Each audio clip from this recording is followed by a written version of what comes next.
A ver, Mindfactors, estad muy atentos a esto, ¿vale? Porque tenemos que avisar, Espinosa. Sí. Esto es una segunda parte. ¿Sí? Siempre lo explicamos, ¿no? ¿Seguro? Sí, o sea, que antes de escuchar la segunda parte hay que escuchar la primera parte. ¿Pero esto es la segunda parte, seguro? Es la segunda parte, sí. Porque ya hemos grabado la primera, ¿no? No lo tengo tan claro, tío. ¿Los hemos grabado en orden o los hemos grabado desordenadas? Claro, la hemos grabado, pero no la hemos publicado. Ah, amigo. Pues entonces, entonces no es una busquéis segunda, la primera es una segunda claro, primera. Primera parte, claro. Entonces no busquéis la primera porque no la vais a encontrar. Claro. Escuchad ahora la segunda y la semana que viene sacamos la primera. Si os portáis bien. Sí, o si no hay tercera parte. Igual hay tercera. O podemos, a lo mejor ponemos la tercera primero, luego la primera, luego la segunda. O la segunda, la primera, la tercera. ¿Os sabéis estar 3 semanas? Que no sabéis nada. Locos. Esto no lo ha hecho ningún programa y por algo será. Efectivamente. Buscamos los límites de la ciencia, el futuro de la tecnología, el alcance de la mente humana. Esto es Mindfacts. Bienvenidos a Mindfacts, donde cada semana buscamos los límites de la ciencia, de la tecnología y de la innovación absurda.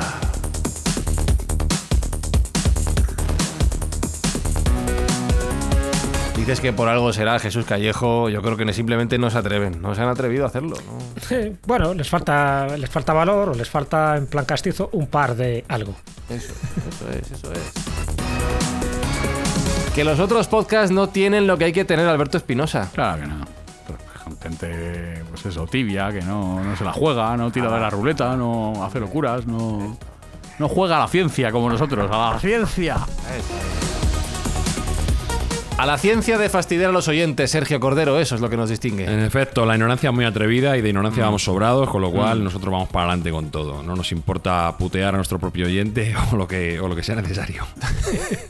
Pero mientras puteamos a unos, ayudamos a otros. Oye, efectivamente, a base de putear buena. a unos, beneficiamos a otros. Ya sabéis que en esta fase de la temporada cada escucha de nuestros oyentes y todas estas payasadas que hacemos van destinadas a recaudar fondos para comprar juguetes para aquellos niños más necesitados en las fechas navideñas. O sea que gracias a vosotros esos niños van a tener juguetes.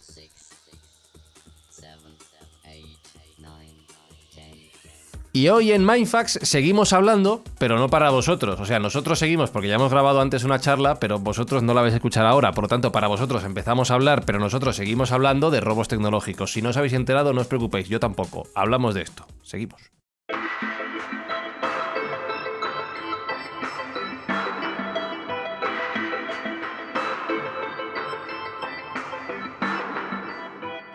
Por poneros en situación, en contexto de lo que no habéis oído todavía, en la primera parte del programa hablamos pues del gladius, del trireme romano, de la seda y la porcelana chinas, del cristal de Murano, el whisky escocés y la oveja merina. Ya veis que son ejemplos muy de andar por casa, ¿vale? Cositas más o menos sencillas, y en esta segunda parte, vamos a tirar más hacia la tecnología. Yo espero que se haya entendido un poco esto. Bueno, si no, da igual. Sí, yo creo que sí. Está bien. Si Jesús no, Callejo. a aprender. ¿Thomas Alva Edison, un gran inventor o no? Sí, sin ninguna duda. Yo creo que está reconocido como uno de los mejores y mayores inventores de toda la historia de la humanidad. Solo hay que ver sus patentes. Se le atribuyen 1093 patentes, ¿de acuerdo? Es verdad, y aquí está esa parte oscura, más sombría dentro de la biografía de Edison, que muchas parece que ya eran ideas que estaban allí y que formaban parte o bien de sus empleados, porque él evidentemente trabajaba con multitud de empleados, o bien de patentes anteriores que por alguna razón no habían sido patentadas, nunca mejor dicho, es decir, no habían sido inscritas en el registro de patentes, o había caducado, había vencido la patente. Entonces, bueno, pues él se las apropiaba, no solo él, sino más gente de aquella época, ¿no? Aquí el más listo es el que comía 3 veces al día.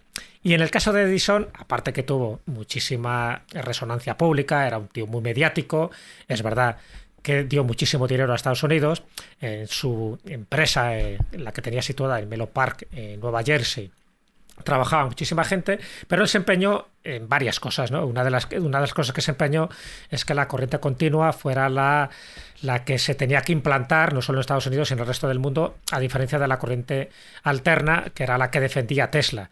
Y aquí entra uno de los elementos más controvertidos en la biografía de Edison, porque parece que muchas de esas patentes, muchas de esas ideas, se las robó a Tesla, ni más ni menos. Y también hay otra tercera pata en este banco, que sería Marconi, que también pues intentó también aprovecharse del genio de Nikola Tesla, que era una persona pues bastante humilde, bastante taciturno, bastante solitaria, y que a veces pues no reivindicaba como él debería reivindicar ante los tribunales los derechos que él llegó a patentar, porque también los llegó a patentar, ¿no?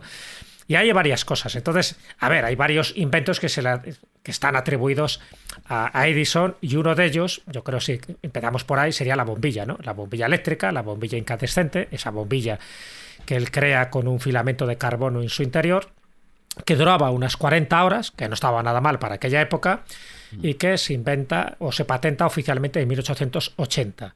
Bueno, pues ahí es donde hay controversia diciendo que, bueno, que realmente no era una idea suya propiamente dicha, sino de un tal Heinrich Goebel. Heinrich Goebel sería el primero en inventar la bombilla como tal en 1854. Como ves, hay unos cuantos años de diferencia. Y eso, por lo menos, lo dijo en un juicio que entabló contra la empresa de Edison, porque Edison tuvo muchísimos pleitos, prácticamente todos los ganó. También es verdad que estaba en su territorio, estaba en Estados Unidos. Y bueno, pues es verdad que a Goebel no le conoce prácticamente a nadie, pero bueno, por lo menos en su ciudad de origen se construyó un monumento en 1954, es decir, 100 años después de esta supuesta patente de la bombilla, y bueno, pues le dieron todo el tributo y el homenaje. Pero es que en el resto del mundo a Henry Goebel no se le reconoce como tal, ¿no? Se le sigue reconociendo a Edison. Otros dicen que el verdadero inventor o padre de la bombilla fue un físico y un desarrollador británico, que era Joseph Swan. Bueno, lo pongo esto un poco, como veis, como datos, porque no hay una verdad oficial en todo esto. Luego, en otros inventos sí se sabe claramente quién es el primero que puso las bases, ¿no? Y sobre todo que registró la patente. Otro invento de Edison, el fonógrafo, también, ¿no? Ya sabes que se permitía en aquella época, pues por fin grabar el sonido con una realidad y con una sonoridad pues muchísimo mayor que otros prototipos anteriores. Pero efectivamente hubo prototipos anteriores. Uno de ellos fue el de Edward Leon Scott en la década de 1850, y también el de Emile Bernier, que también se le atribuye este fonógrafo, a pesar de que no lo llamara fonógrafo. Y por último, por citar 3 ejemplos de Edison, luego nos meteremos un poco con Tesla y con toda la historia un poco que tiene que ver con los generadores eléctricos, pero también la cámara de cine. La cámara de cine se le atribuye a Edison, y al final dice que fue gracias a un empleado suyo, un tal William Dickinson, que realmente fue el que tuvo la idea, pero como era un empleado suyo y le ninguneó todo lo que quiso, al final se le atribuye a Thomas Alva Edison. Esto le quita mérito, desde mi punto de vista, ningún mérito, pero es verdad que, ya sabes, a río revuelto ganancia de pescadores, con lo cual, cuando se da cuenta de que tenía unos cuantos empleados muy avispados y muy avanzados a nivel tecnológico, pues él se apropiaba también de la idea, diciendo que era de la empresa, que era de la fábrica, y como el nombre era suyo, pues ahí está. O sea, que esto es un poco como un pequeño resumen, porque solo de Edison podíamos hacer todo un programa de Mindfacts. Y luego está la parte de la radio, y donde también no tanto Edison sino Marconi sí que intentó utilizar patentes de Nikola Tesla en su momento. Y la otra, por decirlo ya de una forma rápida, sería lo del diseño del generador eléctrico. Ya, por entonces, la gran batalla de las corrientes, como se llamaba, que era la corriente continua, la corriente alterna, AC/DC, que por cierto un grupo de rock tiene ese nombre, y viene de ahí, ¿verdad, Espi? Sí, señor. De ahí viene de ahí. Viene precisamente de esa controversia que hubo con el AC y DC. Pues hay una anécdota muy curiosa para que veáis también cómo Tesla luego participa un poco en todos los tinglados que hubo en su época, a su pesar. Y es que Edison contrata a Nikola Tesla, él trabaja en 1882 para Edison, es uno de sus ingenieros, un ingeniero muy cualificado, y le ofrece $50,000 si traía un prototipo de un diseño de generador eléctrico que supliera los problemas que estaba generando la corriente continua. Y Tesla lo hace. termina su trabajo en tiempo y forma y reclama su pago. Esos $50.000 que os podéis imaginar que por entonces Tesla, que tenía una mano delante y otra mano detrás, le hubiera venido fenomenal para su vida. ¿Y qué es lo que le contesta Edison a sabiendas del éxito que tuvo Tesla? Le dijo: mi querido amigo Tesla, no entiendes nuestro humor americano. Y no le dio ni un duro, en este caso, ni $1. ¡Qué cachondo! Broma, tonto! ¡Qué sinvergüenza! Bueno, entonces un poco para que veáis, lo cuento como anécdota para que veáis un poco el carácter de Edison. Era un tío pues bastante fatuo, bastante egocéntrico, muy sabio, muy listo, pero evidentemente con muy poca empatía por la gente que trabajaba para él y sobre todo por aquellos que tenían un cociente intelectual muchísimo mayor. Así que ahí un poco queda la idea. Se sabe que pirateó varias patentes de Tesla, pero es que lo mismo hizo Marconi, porque por lo menos se sabe que 17 patentes de Marconi estaban basadas ni más ni menos que en proyectos y prototipos de Tesla. El pobre Tesla se las lleva todas, ¿eh? Es el robado en este caso. Pues podemos hablar de robo con todas las letras, por lo que estás contando. Es de mis personajes favoritos de la historia. El pobre. Sí, para mí también, porque es verdad que tenía una mente privilegiada y bueno, pues así fue. De hecho, poco como pequeño mérito que se le puede atribuir, por lo menos de reconocimiento popular, me refiero a Tesla, es en relación a la radio. ¿Sabes? La radio tiene distintos padres. Uno sería Marconi, que es el oficial, o era el oficial. Es verdad que lo patenta y sobre todo lo comercializa en 1897. La radio era esa transmisión sin hilos de la voz. No estamos hablando del telégrafo, no estamos hablando de datos, sino de la voz.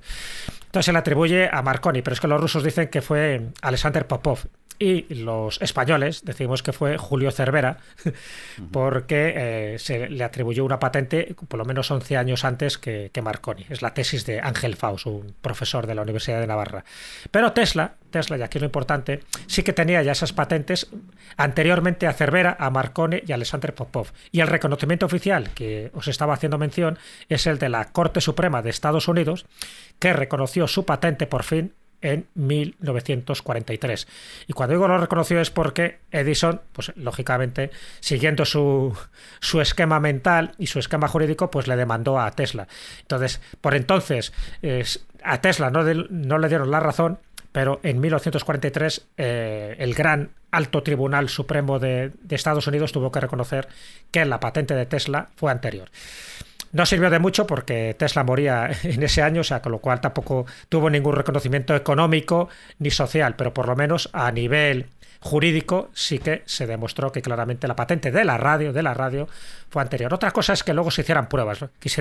La primera prueba es verdad que la hace Marconi en 1897, la primera transmisión, por decirlo así, y es verdad que Julio Cervera, por ejemplo, hace también una transmisión con voz humana sin hilos, desde Javia e Ibiza en el año 1902. Por lo tanto, Tesla nunca llegó a ponerlo en práctica, pero la patente, desde un punto de vista cronológico, es anterior a todos estos que acabo de citar. Bueno, hay que decir que además era un genio universal que al menos su nombre va a quedar, o por lo menos permanentemente, en nuestra historia debido a Elon Musk y a cómo él nombró a su marca de coches. Por lo menos su nombre no va a quedar en el olvido. Es un reconocimiento tardío, pero bueno, la sociedad al menos, cuando alguien ve un coche eléctrico por la calle, va a pensar de dónde viene ese nombre y va a poder investigar quién fue ese gran hombre que fue Nikola Tesla. De hecho, Mindfactors, os recuerdo que tenemos un episodio que se llama Tesla versus Mr. Tesla, en el que hablamos del perfil tanto del gran inventor como de Elon Musk y la relación entre ambos nombres, ambas marcas, ambos conceptos y ambas maneras de pensarlo. Podéis buscar Tesla versus Mr. Tesla. Y ahora que haces referencia a los coches, Sergio, uno de los puntos que tú nos quieres traer, luego hablaremos de un gran robo de verdad que ha pasado a la historia, pero el gran robo de los Volvo. ¿Qué pasó con la marca de coches, entiendo? Sí. Bueno, esto es un incidente diplomático que se lleva arrastrando, y digo se lleva arrastrando porque no se ha resuelto, desde los años 70. En esa época, bueno, pues las potencias económicas mundiales intentaban buscar nuevos mercados para ampliar su base de clientes y alguien en Suecia debió pensar que era una idea excelente ofertar productos a Corea del Norte. Entonces, bueno, pues dentro de un paquete importante de tecnología que se vendió a Corea del Norte durante esos años, se incluyó en el pedido 1.000 vehículos Volvo 144, que en aquel momento eran punteros en cuanto a fiabilidad y seguridad, como siempre ha sido marca de la casa en Volvo. Recordemos que la propia marca Volvo significa en latín vuelvo. O sea, que hay más fiable que una marca de coches que te garantiza volver, ¿no? Bueno, pues en aquel momento alguien pensó que era buena idea vender estos 1000 vehículos de alta gama en su momento a Corea del Norte. Los coreanos los recibieron alborozados y les encantó el llevarlos. Otra cosa fue el pagarlos. Ya pagarlos como tal... Esto no entiendes fue... el humor coreano, Sergio. Exacto. Esto ya, el tema de pagarlos ya no quedó tan claro. Y bueno, no solo no se pagaron contra la entrega, es que llevan desde que se entregaron todos los años... La empresa manda la factura y todos los años sistemáticamente es ignorada completamente. Qué gracioso un coreano haciéndose el sueco con los suecos, ¿eh? Pero es que lo curioso del tema es que los vehículos siguen funcionando y están todavía están en las calles de Pyongyang. Hay muchos periodistas que han acudido a Corea del Norte y se han sorprendido cuando alguna vez han pedido un taxi y les ha recogido un Volvo 144 de este lote. Entonces, todavía algunos con más de medio millón de kilómetros están funcionando. Joder. Incluso salieron muy buenos. Incluso te diré que en un intento de crear su propia marca nacional de vehículos, Corea del Norte diseccionó estos Volvos, hizo ingeniería inversa para poner en marcha su propio programa y no tener que pagar ningún tipo de patentes ni propiedad intelectual. No tuvo mucho éxito porque, como suele pasar, pues no tenían la cadena de suministro suficiente para poder llevar a cabo, pero hubo algún prototipo de estos vehículos que se ha encontrado abandonado y eran fusilamientos completos de la ingeniería de estos vehículos. Entonces, bueno, pues todavía siguen funcionando por ahí. Se mandaron y se disfrutaron, pero lo que nunca llegó fue a pagarse. Como muestra de humor, los propios, tanto el gobierno sueco como la propia marca, de cuando en cuando pues publica algún post humorístico en su propia cuenta de Twitter haciendo mención a este incidente, entre comillas, que se ha convertido en una anécdota interesante de relaciones internacionales realmente, ¿no? Y las relaciones comerciales fallidas, básicamente. Entonces, bueno, pues también se pone como ejemplo en algunas universidades cuando se trata el comercio internacional de las dificultades de hacer negocios con determinados regímenes, ¿no? Que bueno, pues no todo es oro todo lo que reluce y que en su momento la venta de 1000 Volvos a Corea del Norte para el departamento comercial pues debió ser un hito y alguien estuvo a punto de ascender. Posteriormente se vino abajo y me extrañaría mucho que aquella persona que hiciera aquella venta siga en la empresa. Pero bueno, todo hay que decir que al final Volvo acabó siendo comprada por un grupo chino, con lo cual, bueno, pues sabéis que entre chinos y norcoreanos hay cierta afinidad y todo queda casi en casa. No, pero me flipa que es un doble robo. O sea, no es solo no te pago los coches, sino que encima te los copio. Sí, exactamente. Es un robo con todas sus letras y es una obra maestra del mal. O sea, te pido los coches, te los robo, me los quedo, no te los pago y además te los copio y te los fusilo. Y si hubieran podido, pues hubieran sacado su propia marca de coches basada en esta tecnología. Menos mal para Volvo que no pudieron. ¿Cómo verías un Mindfax en Corea del Norte, Espinosa? Estaría bien, tío. Yo creo que sí, ¿no? No me importaría ir a Pyongyang. A mí tampoco a grabar un Mindfax ahí. Con Kim Jong. ¿Cuál es el Un? Es ahora, ¿no? Kim Jong-un. Sí. Esto lo hizo su abuelo, Kim Il-sung. Kim Il-sung. Sí, Kim Il-sung, esto. Pero vamos, los tres eran los tres son unos piezas. Eran. Kim Jong-il y Kim Jong-un. No se lo digas, cuando vayamos no lo digas eso, ¿vale? Porque sobre todo si quieres salir. De hecho, si pensáis en esto, igual hay que censurarlo un poco. Ya, es verdad. Pues pon una música o algo, ¿no? Para que disimule y que no parezca que hemos dicho esto y ya está. Pero coreana del norte. Venga, pon algo, sí, tú pon. Venga.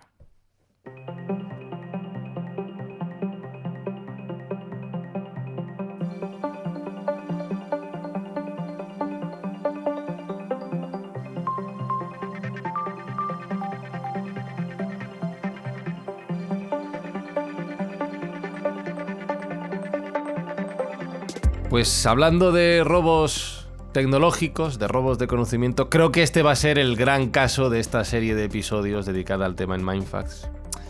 Porque además está ahora muy candente con la película de Nolan, Espi. El Proyecto Manhattan. ¡Chan! Uno de los... todavía. Claro, seguramente, Sergio Jesús, de los grandes casos históricos de, voy a decir, transferencia de conocimiento a nivel internacional. Ya vosotros nos contáis si fue robo o no. Pero creo que es uno de los grandes ejemplos que podríamos traer al programa, ¿no? Bien, yo creo que has traído a colación el buen ejemplo de la película Oppenheimer, donde se ve o se dibuja en cierto modo en el aire, porque tampoco se habla abiertamente, imagino que también por falta de tiempo, de ese robo de tecnología por parte de la Unión Soviética en el proyecto Manhattan. Y sí, parece ser, los hechos históricos apuntan a que tal robo sucedió. Recordemos que el proyecto Manhattan fue el proyecto de investigación de las primeras bombas atómicas en la Segunda Guerra Mundial, que fue llevado a Los Álamos por parte de Estados Unidos con un grupo selecto de científicos de varias nacionalidades, algunos americanos, pero otros también de fuera. Y dentro de esas nacionalidades, pues parece ser que se les coló algún miembro de la pujante Unión Soviética. Parece ser que un físico alemán llamado Klaus Fuchs, que trabajó en Los Álamos y bueno, pues se llevó bastante de esos secretos o transmitió bastantes secretos a la Unión Soviética, y junto con otros espías como los esposos Julius y Ethel Rosenberg, bueno, pues que dieron toda esta información que fue crucial para que luego la Unión Soviética pudiera desarrollar sus propias armas nucleares. O sea, que no sé si, Jesús, tú tienes algún ejemplo más en ese ámbito de cómo se pudo llevar esa transferencia de datos técnicos del proyecto Manhattan hacia la Unión Soviética. No, un poco lo que tú acabas de comentar. Ten en cuenta que a partir de ese momento empieza lo que es la Guerra Fría, ¿no? También, una vez que termina la Segunda Guerra Mundial, y a partir de ahí los espías y contraespías empezó a ser como algo muy habitual, y sobre todo por el proyecto Paperclip, que era cuando se empiezan a utilizar todos los científicos de Alemania, con todos los secretos que eso conllevaba, incluso también pues transferencia de conocimientos nucleares por parte también de los soviéticos y de Estados Unidos. Es decir, desde esa época empezó a haber muchísima controversia, y sobre todo el mundo se espiaba a todo el mundo. El caso del matrimonio Rosenberg... Sí, era un poco la edad de oro, ¿no? Era la edad de oro de los ¿no? espías. De hecho, Rosenberg parece que luego se demostró que no fueron tales espías, a pesar de que se les ejecutó como tal. Es decir, que al final se les acusó sin las pruebas necesarias, por lo menos de la gravedad que ellos esgrimían. Con lo cual se cometieron demasiadas estupideces, demasiadas burradas, y sobre todo siempre alrededor de esto, ¿no? De la copia, del pirateo y del robo directamente de este tipo de material, que era, pues eso, muy sensible, ¿no? Esto tiene, además, ya lo comentábamos una vez también, ¿no? A partir de 1947, a partir de incluso del incidente Roswell, es cuando empieza a haber muchísimas patentes que Estados Unidos toma la delantera, ¿no? Al resto del mundo, y sobre todo al resto de Europa, en cuestiones pues como distintos electrodos, o incluso un tipo, ¿no? También de radio muy sofisticada. Se descubre, por ejemplo, muchos elementos de la tabla periódica de Mendeleev. Muchas de esas cosas que todo tenía que ver con quién era el primero que daba 2 veces en el clavo, y el primero que daba 2 veces en el clavo es aquel que tuviera la tecnología suficiente, sobre todo, por ejemplo, la tecnología Stealth, ¿no? De los aviones invisibles al radar, etcétera, etcétera. Todo eso, si miras un poco la historia, está plagada de espías rusos, de espías americanos y de espías alemanes que también estaban en la ecuación. Fijaos que hablabas antes, Sergio, con la anécdota de los Volvo, de la relación internacional entre Suecia y Corea del Norte. Claro, el proyecto Manhattan es un momento, el proyecto Manhattan y todas sus consecuencias, delicadísimo a la hora de entender las relaciones internacionales en un planeta inestable después de la Segunda Guerra Mundial, claro. Bueno, marcó una época, ¿no? En la Guerra Fría, y marcó la segunda parte del siglo XX en toda su extensión. Incluso está marcando el día de hoy porque, bueno, ya aunque la política de bloques ha cambiado, ya no hay esos dos actores preponderantes, al menos uno de ellos no es tan preponderante como es la Unión Soviética, pero desde luego todos estuvimos sometidos durante esa segunda mitad del siglo XX a los vaivenes de las relaciones entre Estados Unidos y la Unión Soviética. Y curiosamente, si no hubiera habido esa fuga de información, esa fuga de conocimiento de la tecnología nuclear desde Estados Unidos hacia la Unión Soviética, quizá el mundo hubiera sido otro, el mundo hubiera sido distinto, porque uno de los bloques hubiera impuesto probablemente su ley y su voluntad por encima de los otros, porque el tener la capacidad nuclear pues daba una ventaja, como pudimos ver en el fin de la Segunda Guerra Mundial, al respecto de las explosiones en Hiroshima y Nagasaki, que era incontestable, ¿no? Entonces, bueno, ese equilibrio de poder vía espionaje en el proyecto Manhattan pues cambió completamente la historia del siglo XX. Creo que al proyecto Manhattan le podemos dedicar un buen episodio de Mindfax, de la escoula de la brújula también. Lo vamos a dejar aquí en este programa, más allá de la reseña, pero me gusta que hayas hecho la referencia a los bloques, porque ya creo que nos vamos a venir mucho a las cercanías del siglo XXI. Vamos a hablar de China, de la actual China. En la primera parte, hablamos de la antigua China, pero claro, no habéis escuchado. Bueno, ya lo escucharéis alguna semana de estas. Pero antes de ir a China, me llama la atención, y en un momento candente en las relaciones entre Occidente y toda la parte asiática, pero no del Extremo Oriente, sino de la parte más relacionada con el mundo árabe, ¿qué tiene que ver Irak con la Play 3?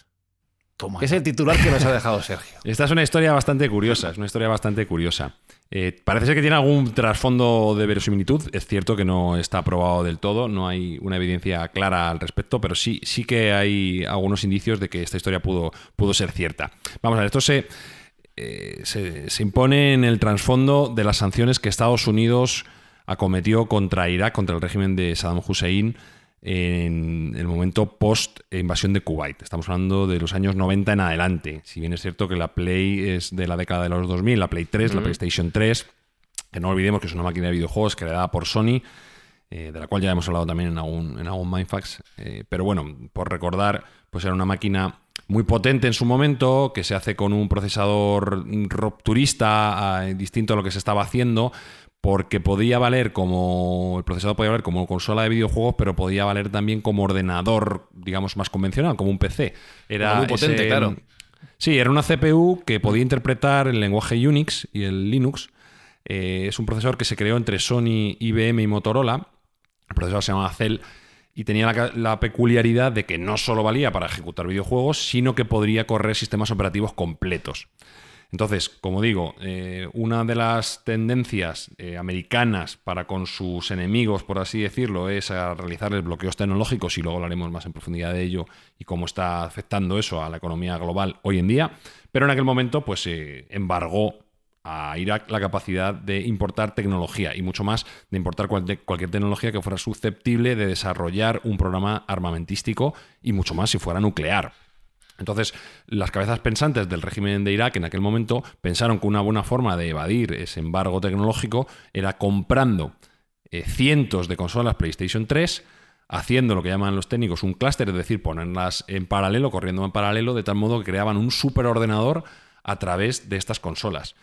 Se sabe que el proyecto es viable porque hubo, de hecho, un proyecto paralelo por parte de la Armada Americana que llegó a crear lo que llamaban el Condor Cluster, es decir, un superordenador basado en esta tecnología de PlayStation 3 en serie, y se sabe que Irak hizo una compra masiva de consolas de este ámbito, que en su momento, cuando digo masiva, estamos hablando de unos cuantos cientos o incluso algunos pocos miles. Pero claro, eso no llamaba la atención, no despertaba el interés ni ponía la alarma roja de un embargo tecnológico. Y sí que apuntan, hay diferentes estudios y diferentes ámbitos que apuntan a que Irak pudo estar planteando hacer un superordenador de carácter militar con el uso de estas consolas que en principio estaban basadas pues exclusivamente pensadas para jugar en casa. Entonces, bueno, pues es una forma de robo tecnológico interesante, un poco distinto, y un uso de la tecnología con pensamiento lateral, ¿no? En lugar de matar muñecos en la consola, pues matar soldados americanos utilizando esas mismas consolas. Yo me estoy imaginando a Saddam Hussein y a todo su ejército echándose unas partiditas ahí. Al Fortnite. Claro, sí, al Minecraft, ¿no? Haciendo ahí o al Call of Duty, ya que decías. Al Call of Duty. Sí, un poquito saliendo ahí. Esto es curioso, la verdad, esa historia de Irak. Pero mira, en la primera parte, en la NOP, ya no sé cómo llamarlo, Mindfactors, Jesús Callejo decía una cosa que era interesante. Y es la contraposición de la antigua China como creadora de conocimiento. Y fíjate, Jesús, lo que ha sido en las últimas décadas. La nueva China, hasta hace bien poco, ya lo hablaremos de ello, como copiadora de tecnología. Ha sido el paradigma de la imitación a nivel mundial, ¿eh? Nos han copiado hasta la guitarra española. Han copiado la guitarra española. Hombre, han copiado el flamenco también. Claro. Y el aceite de oliva. Por eso te digo. Vamos, le falta ya solo el jamón ibérico. Pero sí, tienen esa capacidad. Pero bueno, China y Taiwán, pues en ese sentido son muy pioneros en bueno, no sé si copiarlo o a veces también mejorarlo, porque ya sabes que la copia como tal no es delito. Lo que es delito es el plagio, es decir, cuando realmente te has apropiado de unos proyectos, de unos planos, de unos prototipos o de unas patentes que no son tuyas. Pero en el caso de verdad que China tiene esa capacidad tecnológica que es lo que le ha caracterizado, igual que también pasa con las dos Coreas, ¿no?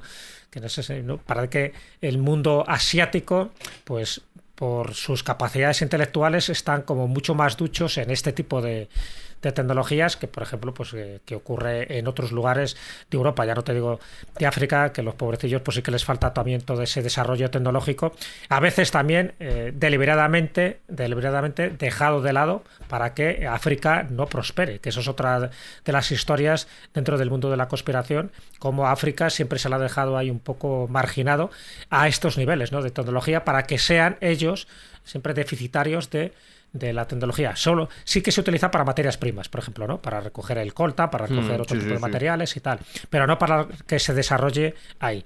Entonces, eso sería otra variante de todo esto que estamos haciendo, porque China, por ejemplo, está muy implementada en determinados territorios africanos, pero para eso, para recoger lo que son las materias primas, a veces no solo a nivel de mineralogía, sino también de vegetales, de árboles, en fin, de frutos, y luego los desarrollan ellos. Entonces, bueno, pues ahí hay también toda una controversia en el sentido de que muchos gobiernos africanos dicen que vale, que las materias primas se recogen ahí, pero que también ahí se debería crear esa tecnología puntera. Y fijaos que en esta cuestión Jesús ha mencionado un tema que ha sido candente en los últimos años, en los últimos meses especialmente, que es la relación y la diferencia entre China y Taiwán, que unos quieren ser lo mismo, otros no. Pero desde el punto de vista del desarrollo de la tecnología y de la copia del conocimiento, Sergio, ¿es el mismo ejemplo el de China y el de Taiwán? ¿Hablamos del mismo caso? Aquí podríamos dedicar también un programa largo a la relación entre China y Taiwán y la tecnología, ese triángulo, ¿no? Yo puedo decir que conozco bien los dos países, he estado en ambos, tengo amigos en ambos y tienen una relación un poco especial. Hay que decir que, como bien decía Jesús en su momento, el papel de China a lo largo de la historia ha ido cambiando en relación en cuanto a si ha sido un importador o un exportador neto de tecnología. Empezó siendo un exportador, claro, probablemente el más importante en la historia de la humanidad en tiempos antiguos.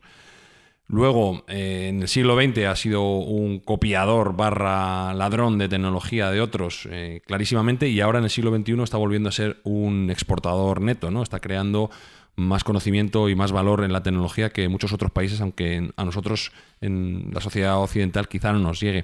Pero en concretamente la relación de China y Taiwán, por poner un preámbulo histórico muy breve, ya sabéis que al final de la guerra civil china, los nacionalistas de Chiang Kai-shek huyen a la isla de Taiwán y por eso China declara que es un territorio que le pertenece, y de ahí esas tensiones tan potentes, incluso militares, que se están llevando a cabo en los últimos años por parte de China, esas presiones en las cuales se quiere apropiar de nuevo de ese territorio, a lo cual en principio los taiwaneses se oponen, y digo en principio porque cada vez hay más gente en Taiwán que sí que quiere volver a unificarse con China. Es un problema político que se resolverá en los próximos años. Ya sabemos que China no tiene prisa, tiene paciencia, es un imperio de 3.000 años y no va a precipitar los acontecimientos, pero tiene el objetivo claro en recuperar Taiwán. ¿Y por qué? Porque Taiwán ha sido durante finales del siglo XX y principios del siglo XXI un repositorio tecnológico brutal. Uno de los países más importantes a nivel de desarrollo económico y tecnológico. Concretamente tiene una industria de microchip muy, muy potente, y quizá eso sea lo que le esté salvando dentro de ese apetito por recuperarlo por parte de la China continental. Porque en el caso de que China reunificase Taiwán y se quedase con las empresas de tecnología que actualmente están allí radicadas, pues daría un salto de gigante en cuanto a la capacidad tecnológica que tiene, y eso los Estados Unidos no lo puede permitir. Por eso Estados Unidos apoya militarmente a Taiwán y no consiente a día de hoy que China se la apropie. Dicho todo esto, las interrelaciones son mucho más complejas de lo que estamos hablando, porque algunas empresas taiwanesas operan en China bajo el paraguas del propio gobierno. Por poner un ejemplo muy rápido, hay una empresa que se llama Foxconn, que es la empresa que manufactura los iPhone, por ejemplo, y la gente tiene la consideración de que es una empresa china porque sus fábricas están en Shenzhen, pero no, la empresa es taiwanesa. Aunque trabaja codo con codo con el gobierno chino, la empresa es taiwanesa. Por eso digo que las relaciones de tecnología entre China y Taiwán son bastante complejas, y están lejos de ser pacíficas, ¿no? De hecho, los chinos, pues en numerosas ocasiones, lo que hacen es atraer ese valor y ese conocimiento de las empresas taiwanesas sobrepagando a los ingenieros, es decir, los atraen con dinero a muchos ingenieros de las empresas taiwanesas, se los llevan a China pagándoles mucho más, por supuesto, llevándose su know-how y su conocimiento tecnológico para la aplicación de la industria patriótica, de la industria doméstica en China. Pero Entonces, realmente la situación de China como copiador de tecnología ha cambiado en los últimos años, en los más recientes. Ya es un líder tecnológico a nivel mundial. Antes hablabas de las relaciones internacionales con Estados Unidos y ahí tenemos los choques que ha habido, las reticencias de Estados Unidos a dejar que China entre en ciertos jardines vedados que hasta ese momento no interesaban o siguen sin interesar a los americanos, claro. Sí, definitivamente Estados Unidos además tiene un papel curioso. Yo, documentándome para este podcast, ha caído en mis manos un libro que se llama Trade Secrets, ¿no? Secretos del Comercio, de Doron Benatar, en el cual pone en solfa un poco el papel de Estados Unidos. Lo que viene a decir es que Estados Unidos, que parece que es el bueno de la película, todo lo contrario, es un país que ha copiado, que ha espiado y que ha robado tecnología a lo largo de su historia. Incluso los padres fundadores de la patria los pone a caer de un burro de ladrones para arriba. Entonces, bueno, es como mínimo curioso. Pero bueno, ciertamente, en términos actuales, Estados Unidos tiene, dentro de esa política de sanciones que ya hemos visto y hemos comentado antes en Irak, pues tiene también impuesta una serie de embargos tecnológicos y de sanciones a China para, concretamente, que el ámbito de la inteligencia artificial, que se considera que va a ser uno de los campos de mayor trascendencia dentro de la capacidad económica e incluso militar en los próximos años, para que China esté alejada lo máximo posible de esa capacidad de desarrollar que sí que tienen los americanos a día de hoy. Y así se hizo durante el año pasado y se impusieron una serie de condiciones durísimas y de embargos tecnológicos en el ámbito de que no pudieran obtener algunas máquinas que son necesarias para la creación de chips, prohibiendo también algunas empresas, como por ejemplo Nvidia, que hemos hablado muchas veces de ella, que es puntera en el sector de inteligencia artificial, vender sus chips más potentes a China. Y bueno, intentando un poco poner puertas al campo, porque ahora veremos que no ha tenido excesivo éxito. En realidad, todos estos esfuerzos se han visto rodeados por la capacidad que tiene China de crear tecnología, y uno de los ejemplos más claros, pues lo podemos ver sin ir más lejos en la tecnología de telefonía móvil. La empresa más importante de China, que todo el mundo conocerá a nivel de telefonía, es Huawei. Huawei es un conglomerado grandísimo, que además, curiosamente, se supone que es privado, se supone que es una cooperativa, se supone que las acciones están en manos de sus trabajadores. Es una cooperativa, qué bonito. Que es otra o es más compleja. Sí, es una cooperativa. Teóricamente es una cooperativa. La realidad yo creo que es un poco más compleja que todo eso, y creo que el Estado del gobierno chino. Sí, el Estado chino está No me digas. involucrado de otro modo. ¡Sorpresa! Sí. Entonces, bueno, pues a Huawei se le ha intentado orillar por parte de Estados Unidos y se le ha intentado vetar el acceso a la capacidad tecnológica más puntera para que, bueno, pues no pudieran ser una amenaza en el ámbito de la inteligencia artificial, incluso en un ámbito proteccionista de sus propias empresas, como puede ser Apple y algunas otras, y no ha salido bien. No ha salido bien porque en octubre de este año Huawei saca un dispositivo que se llama el Mate Pro 60, en el cual hace un despliegue de tecnología que se pensaba que era imposible para un país que no tenía acceso a ese tipo de recursos, y lo han vuelto a hacer. Han vuelto a sobrepasar las expectativas. Tienen unos microprocesadores, que en este caso se llaman los Kirin 9000, que han dejado boquiabiertos a todos los técnicos que controlan de este tipo de industria, porque utilizando tecnología doméstica, han sido capaces de crear un procesador de 7 nanómetros, que bueno, la tecnología más puntera es de 3 a día de hoy, pero 7 nanómetros, para que nos hagamos una idea, son los microchips que se utilizaban el año pasado. O sea, digamos que van con un año de desventaja. Un año en tecnología es mucho, pero si aplicas la ingente capacidad económica y de talento que tiene China, puede ser muy poco. Con lo cual, ya están aquí y van a ser capaces de desarrollar microchips tan potentes como los americanos o como los taiwaneses o como los holandeses. Recordemos que la empresa más importante del mundo de litografía profunda en el ámbito de microprocesadores es ASML, que es una empresa de Países Bajos, es europea, de las pocas empresas que quedan europeas punteras en el mundo de la tecnología, que también tenía prohibiciones para vender a China. Sin embargo, con tecnología doméstica, como digo, ellos, con artes que se supone no han sido de las más legítimas porque han contratado a mucho personal que ha salido de estas empresas y se los han llevado a China sobrepagando, como he dicho antes, precios ilógicos para contratar a ingenieros, pues han sido capaces de recopilar este conocimiento, este know-how, y a día de hoy son ya capaces de utilizar y de realizar estos microprocesadores que les ponen casi codo con los americanos, con los japoneses y con los taiwaneses. Entonces, bueno, pues las sanciones que se han realizado en el ámbito tecnológico no han tenido mucha eficacia, y mediante el robo de tecnología o el premio de tecnología o la transferencia de conocimiento tecnológico, China ha sido capaz de sobreponerse a estas sanciones que los americanos han querido imponer para salvaguardar su posición. Con lo cual, bueno, pues nos encontramos de nuevo que sigue siendo vigente el ámbito del robo de propiedad intelectual y de tecnología, una vez más, para poder ser punteros en el ámbito de la inteligencia artificial, con las componentes derivadas que tiene, que bueno, pues no es el objeto del programa hoy, pero podríamos desarrollar más adelante, y su aplicación tanto en la obtención de datos, que es un yacimiento brutal para la economía y para la tecnología actual, como su posterior desarrollo en el ámbito militar. El más tonto hace relojes. Ya habéis visto cómo todo avanza. Hay una competición que además influye mucho, como estamos diciendo, en las relaciones internacionales. Y Jesús, nos hemos dejado un montón de ejemplos fuera, ya por falta de tiempo. Hemos hecho 2 programas, pero bien podíamos haber hecho 3. ¿Cuál nos hemos dejado fuera que tengas ahí en la lista? Bueno, por ejemplo, el telescopio, por ejemplo, el teléfono. También siempre se habla mucho de eso. El cálculo infinitesimal también se atribuye a 2 grandes genios, ¿no? ¿Quién fue primero? Incluso se podría hablar del Monopoly, de la televisión, en fin, de muchos de estos inventos, incluso fuera de la tecnología, también lo que ocurrió con los tulipanes, la tulipomanía, ¿no? En Holanda en el siglo XVII. Es decir, robo tras robo, sencillamente para intentar mejorar o bien tu capacidad económica o bien tu capacidad tecnológica.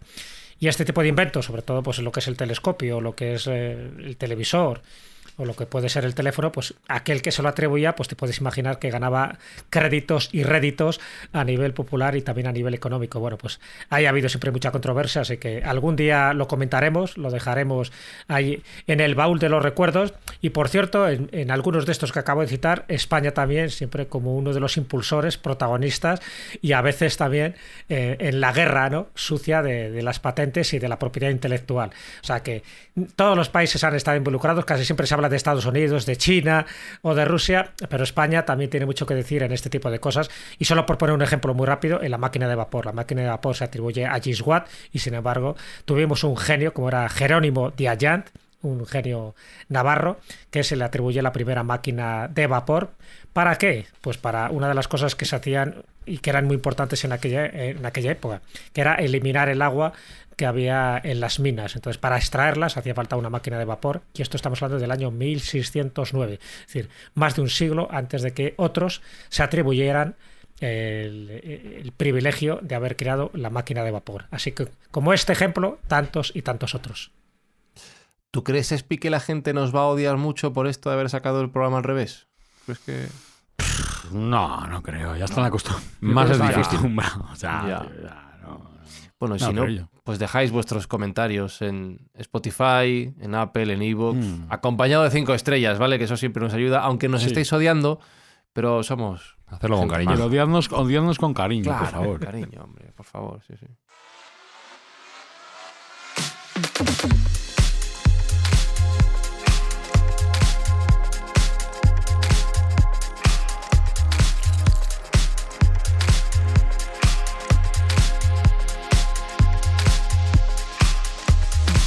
Y la semana que viene más y... Mejor no lo sé. Más seguro, Espi. La semana que viene más. Y ya veremos. ¿Más? Más. Más, sí, más. Más. O sea, lo de... Más, sí, más. Sí, más. Sí. Que todavía habría dado para tercera parte, Jesús Callejo. Habría dado para una tercera y para una cuarta parte, porque todo depende del grado de desarrollo que queramos hacer de cada uno de estos temas, ¿no? Pero efectivamente, para el próximo programa, más Elon Musk. Este es el nivel, Sergio Cordero. Menos mal que con Mindfax ayudamos a hacer algo bueno, porque todo lo demás es claramente prescindible. Sí, es nuestra huella dactilar, es nuestra característica fundamental, la estupidez y la bonanza, ¿no? Querer ayudar a los demás. Y en este ámbito de la temporada lo que estamos haciendo es recaudar fondos para poder regalar a los niños necesitados juguetes en la temporada de Navidad. Gracias a las escuchas de todos los otros oyentes y a las chorradas que decimos aquí, pues eso lo vamos a hacer posible. O sea que estamos contentos en general. Y queridos Mindfactors, nosotros, lo que es volver, nosotros, haciendo programas nuevos, volvemos en 15 días. Pero Mindfacts vuelve la semana que viene con la primera parte, pero que nosotros ya lo hemos grabado antes, ¿vale? Entonces ya nos escuchamos de nuevo en 15 días, pero vosotros a nosotros dentro de 7, ¿de acuerdo? Ya no me doy para más. Hasta la quincena que viene. Chao, chao, chao, chao, chao, chao, chao. Mindfacts llega cada semana a tus oídos a través de Spotify, Apple Podcast, iVoox, Google Podcast o tu aplicación favorita. Búscanos en redes sociales. Somos Mindfacts. La corriente alterna es una pérdida de tiempo. Es inútil y letal. No tiene futuro.